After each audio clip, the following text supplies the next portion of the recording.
Fala pessoal, voltei hoje para falar com vocês sobre esse tema aí. Por que Glenn Greenwald, o Verdevaldo, não vai ser deportado do Brasil? Aguenta aí que eu já volto. Antes de qualquer coisa, para tudo que você está fazendo, já compartilhe o vídeo com os amigos, se inscreva no canal para colaborar aqui comigo e com o crescimento do canal. Não esquece de deixar o like e divulga aí nas suas mídias sociais. Pessoal, por que Glenn Greenwald não vai ser expulso do país? O pessoal está se empolgando, eu também já me empolguei nisso. Eu acho que ele deveria ter sido expulso há muito tempo do país, mas por que Glenn Greenwald não vai ser expulso do Brasil? Porque, primeiro, eles quando decidiram vir para o Brasil, eles foram instruídos quanto às brechas de lei que existem na Constituição Federal e nas leis brasileiras. O que eles fizeram? Primeiro, ele conseguiu adotar 2 crianças e isso por si já garante que ele não seja deportado. Porque se nós conseguirmos aqui fazer uma pesquisa, em 20 de dezembro de 2018, Celso de Mello proibiu a expulsão de um estrangeiro com filho brasileiro. Isso parece que já estava orquestrado aí. É estranha a história. Pode até, o cara está conspirando, está jogando teoria da conspiração. É muito estranho, justamente aí nessa data, já final de dezembro de 2018, de repente o STF deliberar a respeito disso. Mas tudo bem. Aqui foi, no caso, o ministro Celso de Mello do Supremo Tribunal Federal invalidou a portaria do Ministério da Justiça que determinava a expulsão de um estrangeiro do Brasil após ele ter sido preso por tráfico de drogas. Então, vamos logo na decisão dele, né?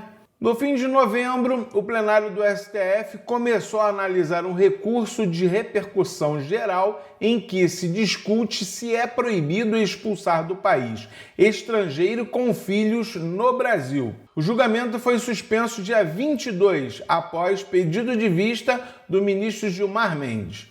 Na ocasião, o relator do recurso, ministro Marco Aurélio de Mello, propôs a seguinte tese: o parágrafo 1º do artigo 75 da Lei 6.815 de 1980, estou disponibilizando isso aqui nas descrições do vídeo. É só ir lá e ler toda a lei, tá? Então, o artigo 75 da Lei 6.815 de 1980 não foi recepcionado pela Constituição Federal de 1988, sendo vedada a expulsão de estrangeiro cujo filho brasileiro foi reconhecido ou adotado posteriormente ao fato ensejador do ato expulsório, uma vez comprovado estar a criança sob a guarda do estrangeiro e deste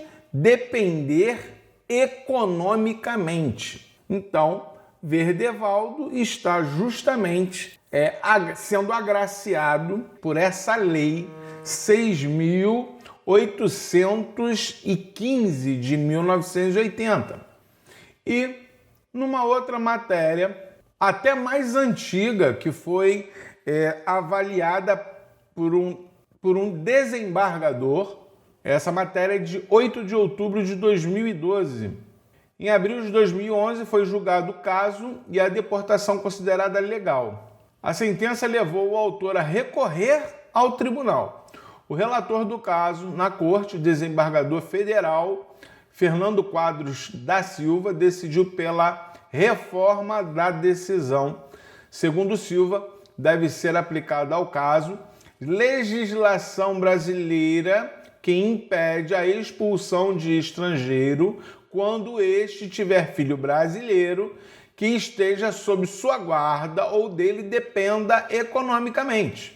Deve-se pôr em prevalência o interesse do menor, visando a garantir à criança o direito de assistência afetiva e moral. afirmou o desembargador. Tudo isso eu estou colocando disponível para vocês aqui nas descrições do vídeo, tá? Então, ele não vai ser deportado primeiramente porque ele tem 2 crianças que dependem economicamente dele e do seu marido. O seu marido, David Miranda. Então, o que acontece? Na Constituição Federal também diz aqui que no artigo 5º, no inciso 51, nenhum brasileiro será extraditado salvo o naturalizado em caso de crime comum praticado antes da naturalização ou de comprovado envolvimento com tráfico ilícito de entorpecentes e drogas e afins, na forma da lei. No artigo 52, no inciso 52 diz: não será concedida extradição de estrangeiro por crime político ou opinião. Então, a Constituição Federal, que é uma mãe, né? Uma Constituição Federal feita por comunistas em 1988, que asseguravam eles, né, que estavam chegando da anistia, e toda essa sacanagem que fizeram aqui, amarrando todo um contexto que eram necessários para eles, né? Então vamos lá, é uma Constituição mãe, né? Não é uma Constituição Federal do Brasil, é uma Constituição mãe do Brasil, né? Aqui todo mundo que entra fica, todo mundo que rouba fica, ninguém é preso, né? Vamos mudar isso. Graças a Deus, com o governo Bolsonaro isso está mudando. Então, vamos ver se isso acontece, né? Vamos ver se tem mais alguma coisa aqui que eu tenha marcado. Não. A outra coisa que segura Glenn Greenwald aqui no Brasil é o fato dele ser casado com um deputado federal. Isso. Ele que era suplente aí do Jean Willis, né? O maravilhoso deputado, coisa linda da nossa vida. Ele que está fora do país dizendo que, né, foi ameaçado de morte e etc, etc. E que ele continue lá e não volte nunca mais. O David Miranda, quando assume, automaticamente ele tem a imunidade parlamentar dele.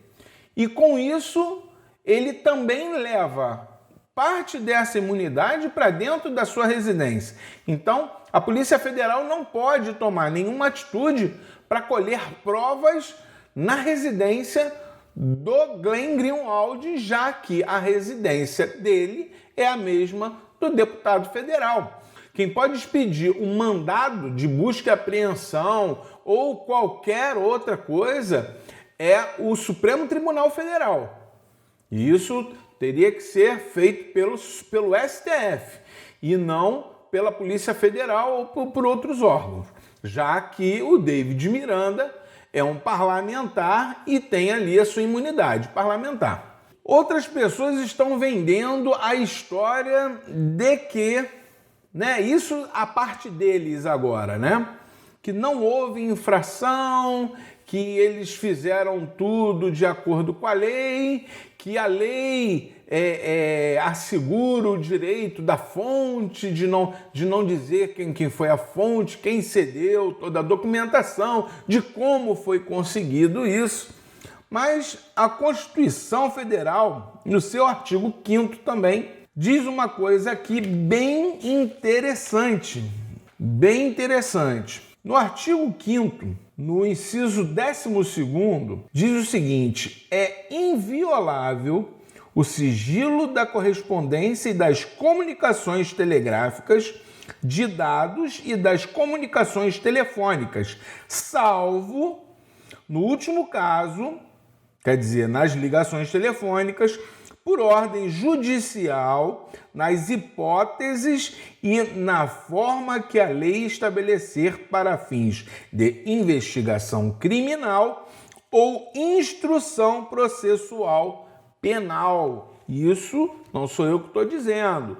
Isso é a Constituição Federal do Brasil. Está na Constituição, artigo 5º, inciso 12º. E aqui tem várias leis que amparam o que acabou de ser falado. No inciso 14º, diz o seguinte: é assegurado a todos o acesso à informação e resguardo o sigilo da fonte, quando necessário ao exercício profissional. E aí ele diz, né? Vide artigo 154 do Código Penal, que dispõe sobre violação do segredo profissional. Então, o artigo 154 do Código Penal diz que invadir dispositivo informático alheio, conectado ou não à rede de computadores, mediante violação indevida de mecanismo de segurança e com o fim de obter, adulterar ou destruir dados ou informações sem autorização expressa ou tácita do titular do dispositivo ou instalar vulnerabilidade para obter vantagem ilícita. A pena é de detenção de 3 meses a 1 ano e multa. Agora, no inciso, deixa eu ver aqui, no inciso 1º do mesmo artigo, diz o seguinte: na mesma pena incorre quem produz, oferece, distribui, vende ou difunde dispositivo ou programa de computador com o intuito de permitir a prática da conduta devida definida no caput. Quer dizer, quem produz software ou aplicativos que fazem essa invasão ou captura de informações. Então, quem for pego nessa situação, o inciso 2º diz que aumenta-se a pena de 1/6 a 1/3 que se dá a invasão que resulta em prejuízo econômico à vítima. No inciso 3º diz: se a invasão resultar a obtenção de conteúdo de comunicações eletrônicas privadas, segredos comerciais ou industriais, informações sigilosas, assim definidas em lei ou controle remoto não autorizado do dispositivo invadido, pena de reclusão de 6 meses a 2 anos e multa se a conduta não constitui crime mais grave. E aí ele dá mais referências, né? Tem a Lei 12.737 de 2012. Então, na hipótese da violação do 3º inciso, aumenta-se a pena de 1 a 2/3 se houver divulgação, comercialização ou transmissão a terceiros, a qualquer título, dos dados ou informações obtidos. Aumenta-se a pena de 1/3 a metade se o crime for praticado contra. Aí tem aqui, primeiro, presidente da República, governadores e prefeitos, presidente do Supremo Tribunal Federal, e aí vem presidente da Câmara dos Deputados e vem toda uma gama de políticos e de pessoas do alto escalão, né, do governo.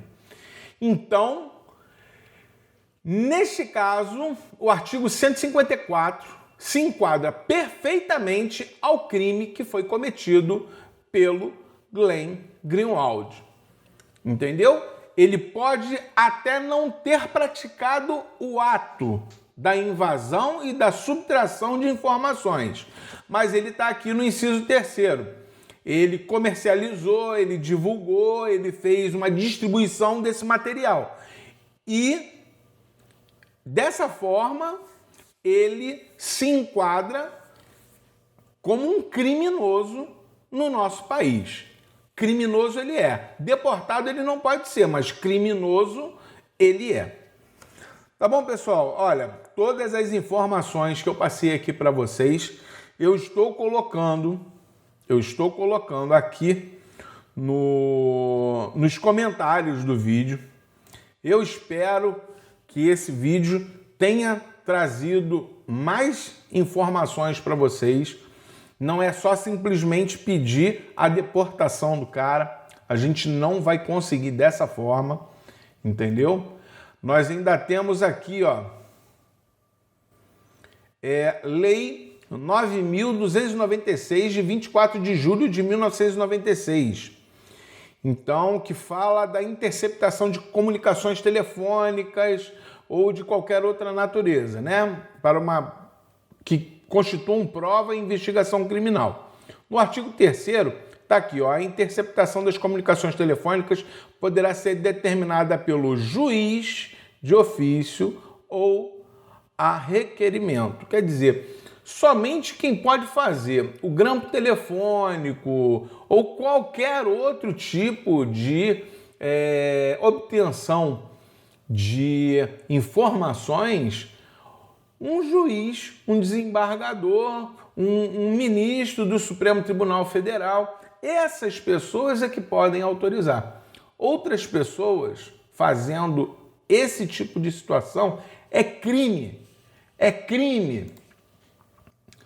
Eu vou voltar aqui ao caso do porquê ele não pode ser deportado, porque tem crianças, né? No artigo 75, no inciso 2º do Estatuto do Estrangeiro, Lei 6.815 de 1980, diz o seguinte: a lei define a situação jurídica do estrangeiro no Brasil, cria o Conselho Nacional de Imigração. Artigo 75. Não se procederá à expulsão pelos seguintes itens: quando o estrangeiro estiver a. cônjuge brasileiro do qual não esteja divorciado ou separado, de fato ou de direito, e desde que o casamento tenha sido celebrado há mais de 5 anos, ou b. filhos brasileiros que comprovadamente estejam sob sua guarda e dele depender economicamente. Eu já tinha falado mais isso para vocês, mas acabei lendo isso aqui para reforçar bastante. Essa informação também vai estar aqui na descrição do vídeo.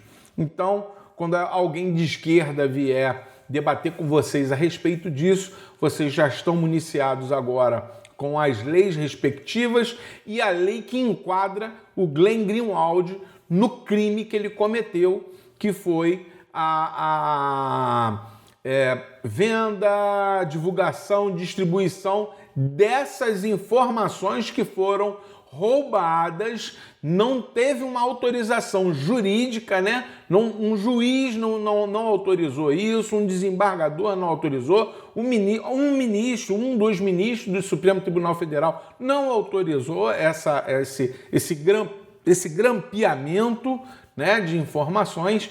Então, vocês agora já sabem em que lei esse vagabundo, esse canalha está enquadrado. Tá bom, pessoal? Fiquem com Deus. Espero que tenha trazido aqui um pouco mais de informações sobre esse caso e que a gente não vai conseguir a deportação dele. Fiquem com Deus. Até o próximo vídeo. Tchau.